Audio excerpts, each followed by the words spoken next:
En primera plana, Braulio Moro. Bienvenidos a En Primera Plana, una emisión de Radio France Internacional y France 24 en español, dedicada al análisis de la actualidad de la semana. Hoy hablamos de París, la capital y primer destino mundial del turismo, una ciudad que se ahoga en un mar de obras que tienen con los nervios de punta a sus habitantes. Para hablar de ello, saludamos ya a nuestras invitadas. Ana Correa, arquitecta y urbanista, bienvenida. Gracias. A Cantuta Quirós, que es curadora y enseña en la Escuela de Arquitectura de Nantes. Bienvenida. Gracias. Y finalmente a Florencia Ángeles, corresponsal de la W Radio de México. Bienvenida. Gracias por la invitación. París en obras permanentes, hoy aquí, en Primera Plana.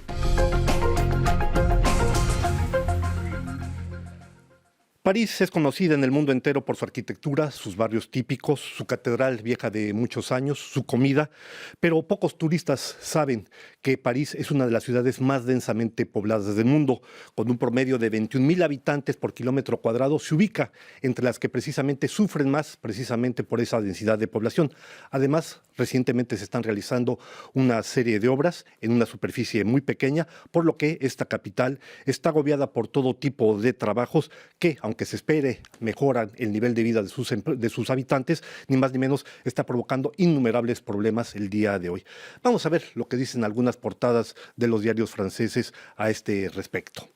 Comenzamos con Le Parisien, que ofrece una portada con una perspectiva de la avenida de los Campos Elíseos, considerada como la avenida más bella del mundo, y donde dice con su título París, ¿qué obra?, donde se pueden ver una serie de trabajadores que realizan precisamente obras en esa avenida. El matutino especializado en economía Les Echos, por su parte, centra su atención en la respuesta de las grandes ciudades europeas frente al turismo de masas que las está invadiendo. Y por último, el tabloide Libération dice en su portada, canícula, la ciudad se aferra a sus ramas, y esto en relación a la gran ola de calor que hemos vivido hace unos días, donde aquí en París sufrimos hasta 42 grados de calor, todo un récord en la historia de la capital francesa. Ana, en este verano boreal, París se ve invadido por turistas, como cada año, pero también está invadido por obras. Más de 6,000 obras recorren todo París, de norte a sur, de este al oeste, grandes y pequeñas, y esto en un contexto bastante particular. El año entrante hay elecciones municipales, la alcaldesa de París, Anne Hidalgo, se juega su reelección, y al mismo tiempo París tiene que responder a un desafío mayor, que son la perspectiva de los Juegos Olímpicos en 5 años, de julio y agosto del 2024. ¿Podemos decir que París es hoy una ciudad de taladros? París es hoy efectivamente una ciudad en la que se concentran una gran cantidad de obras que responden, a mi juicio, a distintos elementos. Por una parte, a las ambiciones y a los compromisos que la actual administración en el momento de su elección asumió, que responden, por supuesto, a una agenda política, pero de otra parte también a unos compromisos que se inscriben a la escala global de buscar una ciudad que sea más responsable, más durable, bajar el impacto del carbono y de las construcciones, reverdecer la ciudad, dar un espacio mayor a los habitantes, a los peatones, reducir el lugar de los vehículos, aumentar las circulaciones dulces que se llaman, los peatones, las bicicletas. Todo esto efectivamente hacía parte de una agenda, se inscribe dentro de compromisos mucho más grandes que hacen parte de lo que debe ser la alcaldía de París. Luego, efectivamente, el por qué sucede y se concentra en este momento es complejo y tiene que ver, a mi modo de ver, por una parte con una cuestión de fondos, en qué momento se han obtenido los recursos para hacer toda esta serie de obras. Luego, por supuesto, también hay una coyuntura, como bien lo dices, que son los Juegos Olímpicos, que se conectan en términos de fondo, porque la oportunidad de acoger los Juegos Olímpicos en este territorio, hay que recordar que París ya se había preparado, ya se había candidatado para los Juegos Olímpicos y solo en esta ocasión la pudimos tener. Permite movilizar una cantidad de recursos importantes. Eso se junta con otra serie de proyectos estructurales como el Grand Paris Express, que es un sistema de transporte nuevo que no estaba necesariamente asociado completamente a la infraestructura de los Juegos Olímpicos, pero que viene a articularse con ella. Muy bien. Entonces, efectivamente hay una cantidad de obras de las cuales hay que ponderar el 7% se dice que depende de la alcaldía, hay una cantidad de trabajos anexos que dependen de otra cantidad de instituciones. La complejidad y la gran interrogación es por qué todo se condensa en este momento y efectivamente es difícil para los ciudadanos vivir en un contexto en el que hay tantas obras. Efectivamente, una condensación de muchos factores. Cantuta, pero al final de cuentas da la idea de que París se ha vuelto un poco caótica con esta cantidad de obras. Hay calles donde hay hasta 7 obras diferentes. Sí, yo creo que también habría que diferenciar las obras entre ellas. Me parece que hay obras que son muy cosméticas, que van en la idea de un París muy museificado, muy vitrificado y cada hueco tiene que estar restaurado. Pero también hay esta urgencia, ese reto climático que nos espera. Y yo creo que París ya tiene que acelerar más la carrera hacia una ciudad durable, responsable y verde. Y tenemos que tener en la mente que 75% de las emisiones carbonas vienen de las urbes y París tiene que estar más desarrollando todos esos esfuerzos. París es muy atrasada en ese sentido. Florencia, a este propósito, precisamente la lucha por el cambio climático, muchas de las obras que está realizando la alcaldesa Ana Hidalgo efectivamente van en el sentido de favorecer el uso de vías peatonales, favorecer a los peatones, dejar de lado los autos, en lo que vemos en plazas como Nación, como la Plaza de la Bastilla, como la Plaza de la República, pero al mismo tiempo se está dejando de lado a toda esta gente que tiene que venir de las afueras de París, ¿no? Y que sufren con el transporte. A final de cuentas, ¿es posible, pensando en esta situación de cambio climático, crear una ciudad donde se genere una cierta unanimidad de lo que se puede hacer? Porque la gente protesta porque no la dejan circular en auto y al mismo tiempo quiere andar en patineta, en bicicleta o a pie.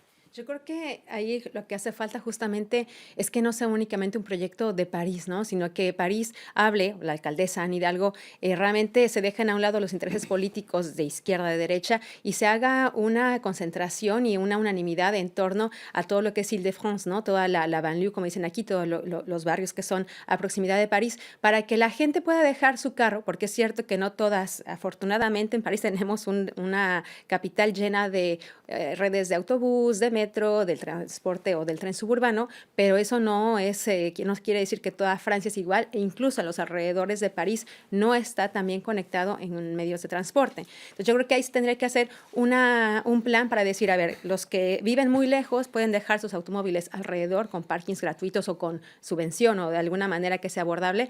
Después de ahí ya tomar el transporte público, y también lo que dijo Ana Hidalgo es que ella lo dijo cuando iniciaba su mandato, que quería hacer 1,000 kilómetros de pistas de velo, de bicicleta.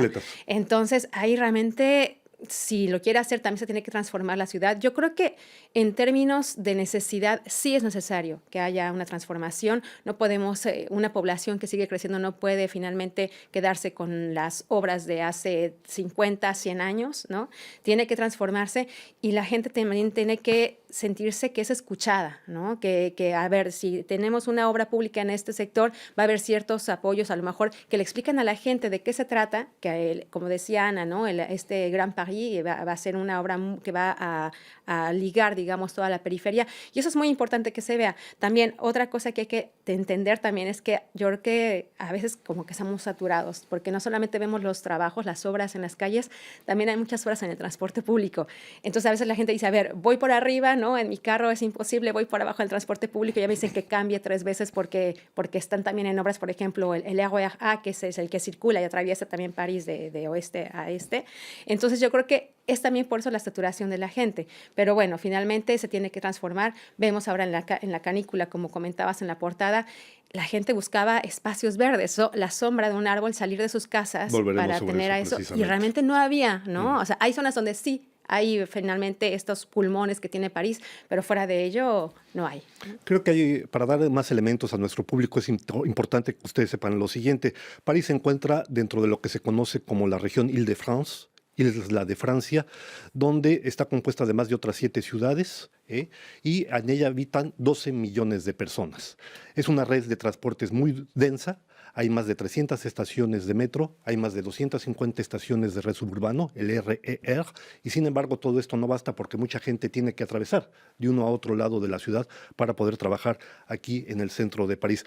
Cantuta, a los problemas propios de una ciudad antigua como es París, que requiere renovarse regularmente, usted hacía referencia, la alcaldía procura responder precisamente haciendo de lado el automóvil, favoreciendo el uso de vías alternativas, pero, por ejemplo, es muy concreto, ha planteado la alcaldesa crear 30 hectáreas más de zonas verdes en una ciudad bastante pequeña que también están provocando polémica. Sí, pero yo creo que tenemos que responder al reto ahora que es una replanificación total urbana que se necesita y pensar más un entrelazamiento entre la ciudad y el bosque, por ejemplo. Yo creo que tenemos que repensar totalmente nuestra manera de pensar cómo tenemos que concebir una urbe, una metrópolis. Hasta ahora la naturaleza y lo urbano han sido demasiadamente separadas y yo creo que tenemos que cambiar totalmente nuestros esquemas.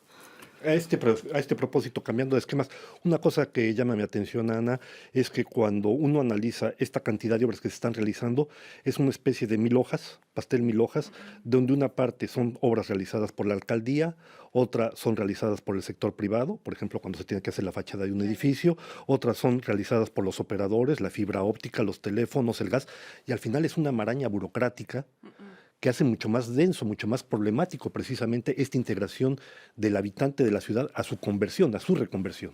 Claro, efectivamente, esa condensación de obras que responden a distintos operadores y a distintas competencias, porque la alcaldía, ella tiene la margen sobre el espacio público, probablemente en parte, pero luego están los servicios que intervienen, que deben articularse para permitir que haya una actualización y mejores servicios, finalmente mejores prestaciones en la ciudad de París. Sin embargo, la gran interrogación es también en términos de calendario, ¿por qué todo se condensa en este momento? Porque yo estoy de acuerdo con las otras panelistas, es necesario y es importante que estas obras tengan lugar en París. Yo pienso que en el fondo responden al interés de todos y efectivamente ahí el sector público defiende el interés general y el hecho de mejorar el cuadro de vida de la población. Sin embargo, en términos de administración es bastante complejo que sucedan todas en este momento. Luego, hay nuevos métodos que se implementan también. Por ejemplo, hablábamos del caso de la verdificación del espacio público. Hay 5 plazas mayores dentro de París que responden a nuevos proyectos en los cuales la alcaldía ha buscado poner métodos que son más participativos, que alargan los tiempos del calendario también. Muy bien, vamos a hacer una pausa y volvemos en unos minutos más aquí en Primera Plana.